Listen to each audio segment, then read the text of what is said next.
Sunday. I am on the 105 heading east on my way to Mira Loma.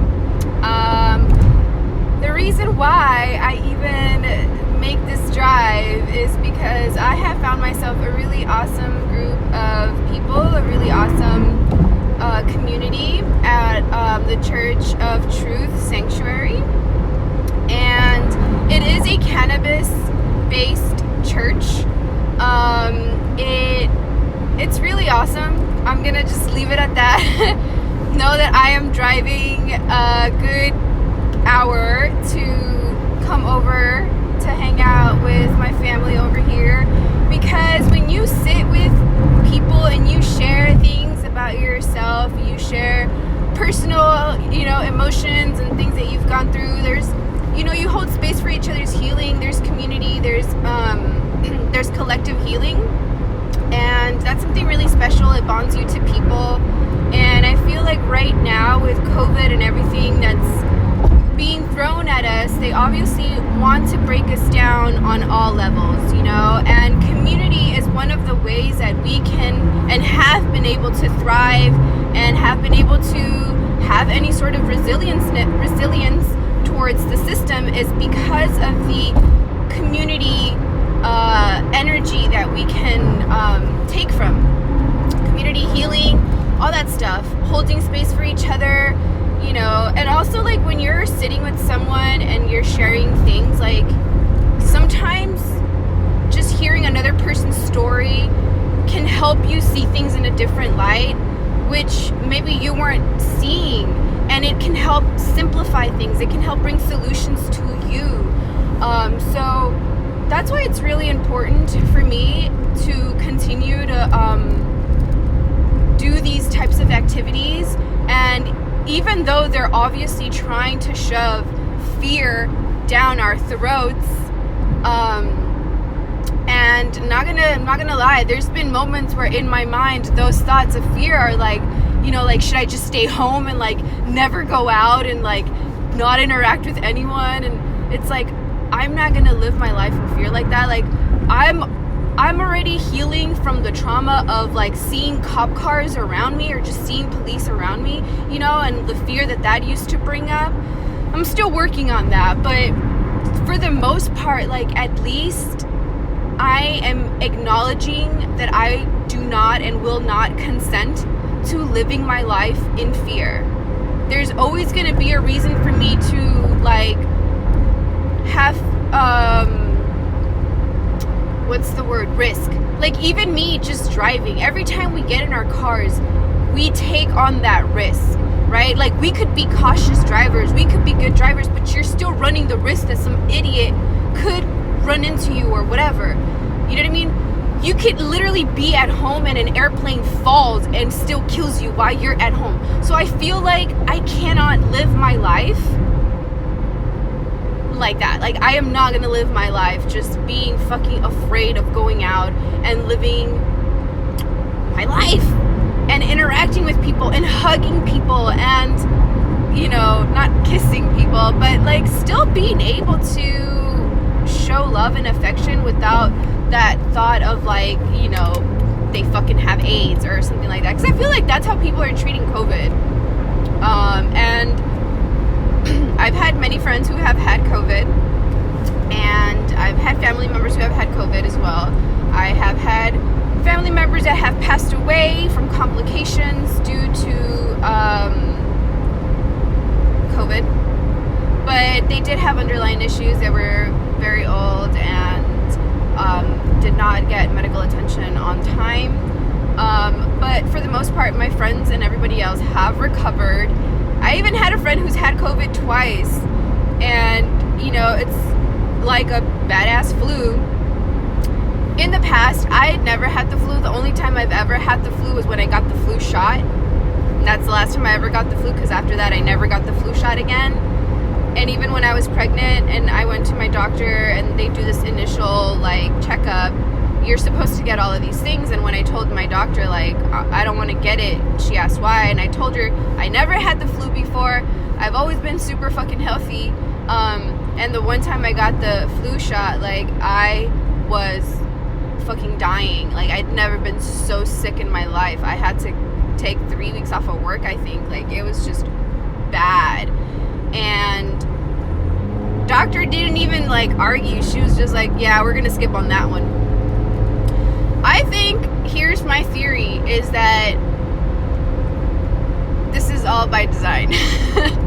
And I'm not gonna get too much into it, but I did want to say that I hope today we sit with what it means to have fear, and what it means to allow fear to live in our mind, and then what it means,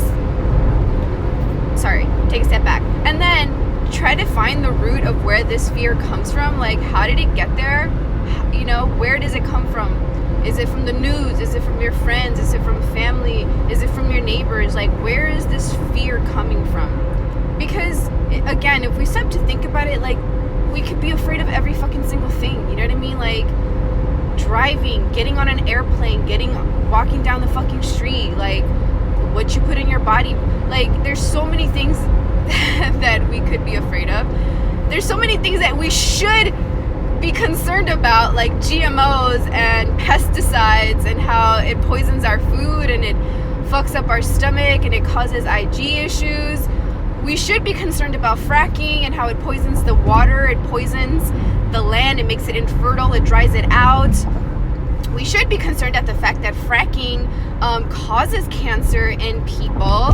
We should be concerned at the fact that they spray chemicals in the air to create a barrier from the sun, and supposedly, right? But it's bullshit. It really just creates like sick people, and it's just like mildly sick. So you can still function, you can still go to work, but you're gonna have a headache, your eyes might be itchy and burning, your throat might be scratchy, you might feel irritated, you might feel nauseous, you might have diarrhea, all of which you could just go to the drugstore and buy something over the counter and you'll be fine.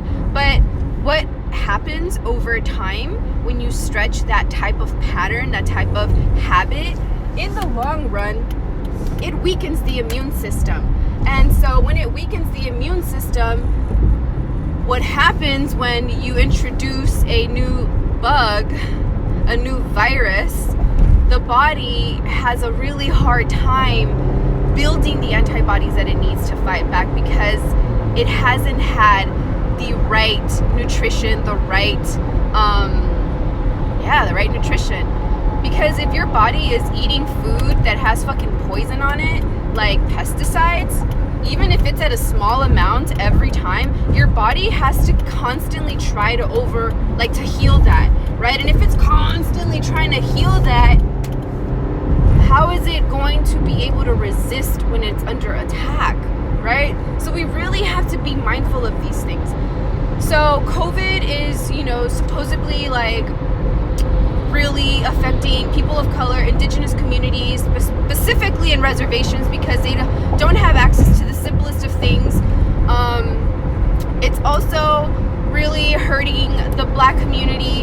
And again, all of this can be traced back to the way that we eat, our mental state, the way that stress levels and all of that stuff have to do with our immune system and the way that the body functions. So when we're talking about COVID and like the fear that comes from all of this, there's so much more to take into account that people aren't even aware of. And I feel like if you're gonna be afraid of something, be afraid at the corruption of the government and how far the government is willing to go.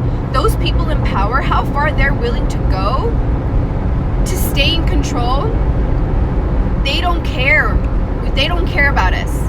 It doesn't matter if you're white either at this point.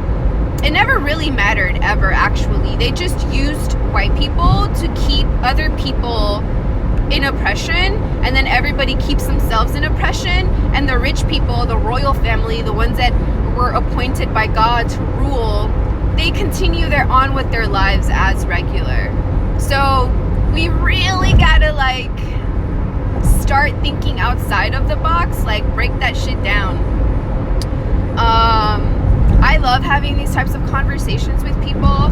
Sometimes it's too much for people and they don't really like know how to respond. And so sometimes obviously people's first response is to talk shit. You know, they resort to name calling. They want to call me a conspiracy theorist, or, you know, they want to say that I'm fucking crazy or cute. And let me just clear the record on that, because no way in hell do I support QAnon or Trump or any of those people who claim that Trump is the fucking coming of Christ. And QAnon, I'm gonna just let you guys know right now for the fucking record, for anybody that doesn't know, QAnon is actually the CIA, okay? They hijacked the anonymous movement because it was fucking waking people up, and it was starting to cause an uprising around the fucking world. Occupy LA in 2011 was like the beginning of something huge. And what did they do? COINTELPRO, if you don't know, look it up. COINTEL, COINTELPRO, COINTELPRO. They are basically undercover cops who pretend to be protesters. They pretend to be activists. They have all of these accounts online. They go to events. They play the part, and then they distract and misguide the people. Because there's obviously going to be veterans, right? There's going to be people who have been protesting for years. And then there's also going to be new people, newcomers. So with QAnon, what they did is that the CIA basically pretended to be this, you know, activists who were spilling the beans and giving intel, you know, piggyback riding off of Anonymous, off of WikiLeaks, off of that movement, because it already had credibility, and then just kind of dumped a bunch of bullshit on top of it, threw Trump in it, and then it got all of these fucking racist people. Ahead on CA 68 in 3.3 miles. Gotcha, thank you. You're still on the fastest route. Yeah, and basically got all of these people, you know, hyped up on Trump. And it's psychological operations. The CIA does this all the time, and they're actually pretty open about it. And that's how you can tell who's willing to do independent research and who's actually a truth seeker. So when people come at me with these like belittling comments talking about conspiracy theory or like I'm fucking nuts or all of this shit, it just lets me know where they're at, right? Because you can tell when someone's done their research. It shows. There's no need to argue. There's no need to fight. Like, because it's even though it collectively affects us all, and we should all be like on a similar page. At the end of the day, it's an individual job. Salvation is an individual thing. You can tell people how to do it and how to save themselves. It's still up to them to save themselves. So there's no arguing. I don't fight with people when they come to my page. I just let them know, because sometimes people think they can like talk to me the way that they, I don't know, talk to their fucking wife, or I don't know. They just come at me like with so much entitlement and privilege. Like, check yourself, because you're on my page. This is my domain. I post whatever the fuck I want. If you're unsure on like where I'm coming from, I am more than happy to explain and share. I'm also not gonna spoon feed people. Like, when people start asking me for links and articles, like, that's your job. I've been doing this for over 15 years. I'm not gonna like hand over. Also, I don't keep track of all the fucking articles I've read in the last 15, 20 years. Like, but that also says a lot about people, and again, where they're coming from, their entitlement, their privilege. So yeah, guys, don't live in fear. I highly, strongly suggest that you guys, if you're new to spirituality, if you're new to the concept of, you know, spirits and spirituality and God, don't let religion hold you back from exploring with your highest self. Please know that there is a big difference between Christianity and Christ consciousness, okay? Two very different things. The Christian church, the Christian dominations, the Abrahamic branches that exist will try to fool you. And actually, QAnon is a really great example of what happened in the churches. Back in the day, at some point, churches were good. It helped people share information because it was very, very, very limited back then.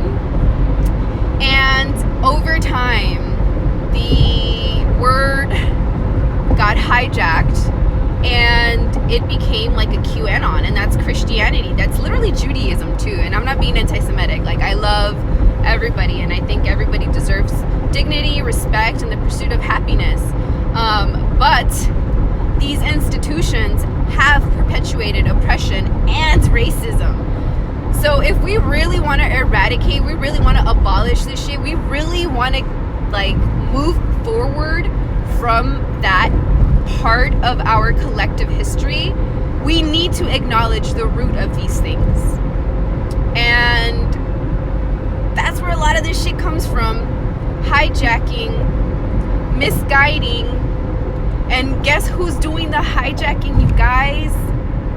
It's not humans. It may look like human beings, and sometimes, granted, they buy humans. But for the most part, guess who's hijacking the system? Guess who's hijacking the word, and who's hijacking the government, and who's hijacking spirituality, guys? It's the fucking devil. And I use that word loosely because it's more of a metaphor used to help you understand the energy behind things. But it's literally Satan and demons that are hijacking these things, and people have been weakened. Our third eyes have been blocked, our bodies have been polluted, our minds have been polluted, literally our environment has been polluted. So there's so many things thrown at us to keep us in a cave, to keep us in the dark. But at the end of the day, when you're a child of God, when you're a child of Most High, there is no cave, there is no secrets, because you have that access to your highest self. You have that communication to Most High. You don't need a middle person to know the truth. If you're a truth seeker, you seek the truth, and the truth comes to you. You know, and then at some point, it's just a matter of you accepting and acknowledging it, or like being afraid and covering your eyes and like looking away. That's a whole different thing. That's a choice. But, you know, ultimately, like, that's what it is. And I don't know if you guys read the Bible or if you guys ever studied that. I grew up Catholic, and so I became very curious. I'm a truth seeker. At 15, I told Jesus, like, I know there's some crazy shit going on. Like, I want to know the truth. He told me it was going to be some scary, dark, evil shit, and I was still like, I don't give a fuck. I want to know what's going on. Because if I'm going to be here serving you, it doesn't make any sense that I'm here trying to represent Christ, right? And I don't know the truth, then how the fuck am I going to serve Christ? That makes no fucking sense. So, big difference between Christianity and Christ consciousness. Christ consciousness is being conscious of Christ energy and how it functions, who it is, what it is, where it's at. And so once you become aware of that, labels and the attachment to labels and the identity that we have to these labels, like gender, race, even name, and all of that shit doesn't fucking matter, because this is just temporary. We're just a human vessel. It's temporary life, but we are spirits first and foremost. So we are in this world, but we are not of this world, right? And Christianity and organized religion, what it does is that it's hijacked the consciousness around Christ energy and what that means, the illumination. Jesus, he was actually trying to share that information, and for a moment people understood it, and he was able to help crack open those third eyes, and people started waking up. Because again, we are children of Most High, right? Human beings are children of Most High. We were created by the earth, by Most High. So we are resonating within that vibration. So even if these negative energies, these demonic spirits, these low vibing things try to come at us, one way or another, we're still able to access that higher part of ourselves and break out of it. However, it is a choice, and you kind of have to like want to choose to do that, or else you'll just be stuck. And you know, it's freedom of choice, guys. You can choose to sell your soul if you wanted to. Like, that's on you. No one's gonna stop you. But at the end of the day, also, it's a collective experience. So we're all learning from this human experience. You don't necessarily have to make all the mistakes yourself to learn. You can learn through observation. So I really pray that this is the year, nay, this is the month, February, the month of love. I pray that our heart space be so cracked open that all of the fucking light enters this world and we can see clearly again. Because I am fucking fed up with this shit. Respectfully. And this is why I am doing this pilgrimage and going. I wish you guys could, I'm going to turn the camera on so you guys can see my voyage. Look at those beautiful mountains up there, you guys. Look at that. That's Mount Balding, I think. That looks gorgeous. Hey, mountain. So yeah, guys. So even though, again, I'm going to church is just a community, right? And it is like Christian based, but it's also very much based on seeking truth. So this is why I love this place. We use sacrament to purify our space and to clear our minds. And you know, cannabis has been used for over thousands of years, like fucking ever, as a source to God. It is an entheogen, which is basically a substance that allows you to access the inner realms of your highest self, aka God. And this is why it's not everyone can, you know, necessarily or should intake the sacrament, because some people are just not ready to come face to face with God. For some people, that's going to be fucking frightening because they have a lot of shit in their closet. And that's where anxiety and panic attacks come in. And it's another reason why it's, you know, it's illegal, or why it's seen as taboo, or why it's seen as a drug. Because it does open your mind up to seeing things outside of the fucking system, outside of the box, outside of the programming.